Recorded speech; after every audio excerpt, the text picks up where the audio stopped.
Hello friends, welcome to Defence Matrix. तो कल हमने डिस्कस किया था कि कैसे इंडियन नेवी द्वारा रफाल एम को प्रिक्योर किया जा रहा है, जिसका सीसीएस क्लियरेंस मिल गया है। ये 63,000 करोड़ की डील होने वाली है, जिसके अंतर्गत 26 एयरक्राफ्ट लिए जाएंगे। तो प्राइसिंग को लेकर यहाँ पर हमने डिस्कशन किया और बताया कि कैसे ये एक फेयर डील है और जो मॉडर्न 4.5 जन एयरक्राफ्ट हैं वो एक्चुअली एक्सपेंसिव हो गए हैं। तो इस रिगार्ड में हमने फिलीपींस की F-16 डील को भी डिस्कस किया, जहां पर हमने बताया कि कैसे फिलीपींस को जो F-16 ब्लॉक 70 हैं वो ऑलमोस्ट सिमिलर प्राइस के पड़ने वाले हैं जिस प्राइस में हम रफाल एम ले रहे हैं।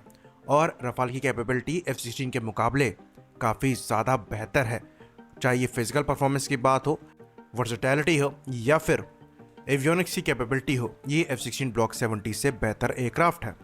कि अगर आपको याद हो तो हमने ये भी आर्ग्यू किया था कि अगर MRFA के अंतर्गत हमें कोई एयरक्राफ्ट इंपोर्ट ही करना है तो रफाल यहाँ पर सबसे ज़्यादा सेंस बनाता है, क्योंकि प्राइस पॉइंट में सारे एयरक्राफ्ट ऑलमोस्ट सिमिलर हैं। बाकी कैपेबिलिटी वाइज भी रफाल अपने कॉम्पिटिटर्स के अगेंस्ट में काफ़ी ज़्यादा कैपेबल है। तो द प्रिंट द्वारा जो आर्टिकल पब्लिश किया गया था उसमें ये चीज़ मेंशन करी गई है कि नेवी की डील के बाद शुरुआत हो सकती है 114 एयरक्राफ्ट को भी एक्वायर करने की फ्रांस से, जिसको लेकर बातचीत स्टार्ट हो सकती है। तो ये चीज यहाँ पर क्लियरली कही जा रही है कि जो 114 MRFA के अंतर्गत एयरक्राफ्ट हैं वो डायरेक्टली फ्रांस से लिए जाएंगे। और ये चीज हमने भी कही थी कि अगर आपको कोई एयरक्राफ्ट इंपोर्ट ही करने हैं तो रफाल के सिवा कोई दूसरा प्लेटफॉर्म सेंस यहाँ पर नहीं बनाता है, क्योंकि ये अब पहले से ही ऑपरेट कर रहे हैं। एयरफोर्स के पास तो ये एयरक्राफ्ट थे ही, अब नेवी के पास भी हो जाएंगे। तो अगर कोई तीसरा टाइप का एयरक्राफ्ट आप एक्वायर कर लेते हैं तो लॉन्ग टर्म सस्टेनमेंट जो है वो परेशानी हो जाएगा, स्पेशली रफाल की फ्लीट के लिए, क्योंकि MRFA के अंतर्गत डोमेस्टिक प्रोडक्शन और उस प्लेटफॉर्म का इंडिजनाइजेशन एक्सपेक्ट किया जा रहा है। तो रफाल क्योंकि हम पहले से ऑपरेट करते हैं और यही प्लेटफॉर्म अगर इंडिया में मैन्युफैक्चर होने लगेंगे तो लॉन्ग टर्म इनको सस्टेन करना हमारे लिए आसान हो जाएगा और फ्रांस पर डिपेंडेबिलिटी जो है इस पर्टिकुलर मामले में ख़त्म हो जाएगी।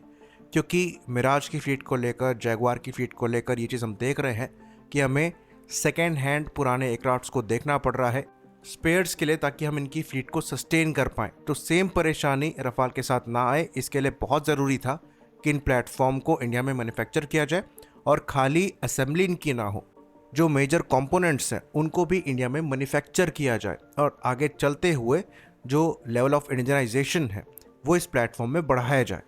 तो डेफिनेटली ये हमारा एयरक्राफ्ट नहीं है, पर यहाँ पर डोमेस्टिक कंपोनेंट्स के नंबर्स को बढ़ाया जा सकता है, जैसा कि Su-30 MKI प्रोग्राम में हो रहा है। तो अगर रफाल आगे चलकर Su-30 MKI की तरह इंडिजनाइज हो जाता है, जिसमें ऑलमोस्ट 60% इंडिजनाइजेशन लेवल हम अब क्लेम कर रहे हैं, तो भी ये एक अच्छी डील होगी।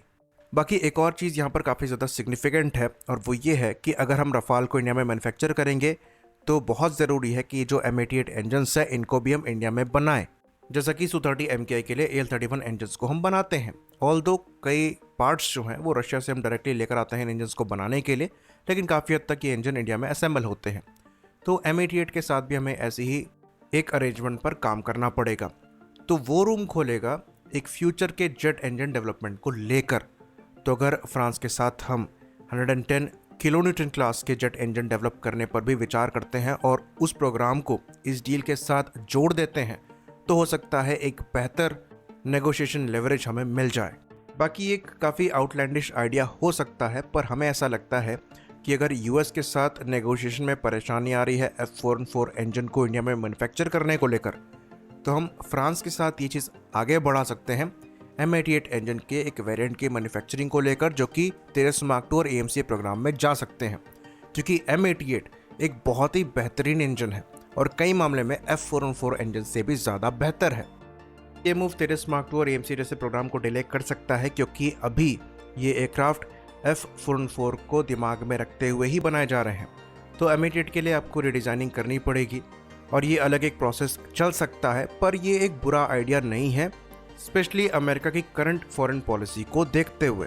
तो ये जो 114 रफाल की डील है ये कई मामले में इंडिया के लिए सेंस बनाती है, लेकिन इसका पूरी तरीके से फ़ायदा उठाने के लिए ये जो दूसरे प्रोग्राम्स हैं इन्हें भी हमें इस डील से एसोसिएट करने की कोशिश करनी चाहिए, जिसके बारे में हमने अभी डिस्कशन किया।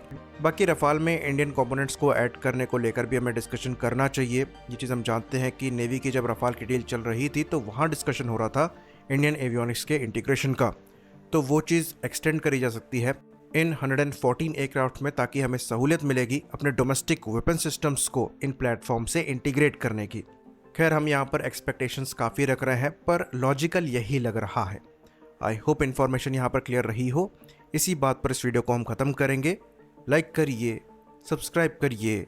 जय हिंद।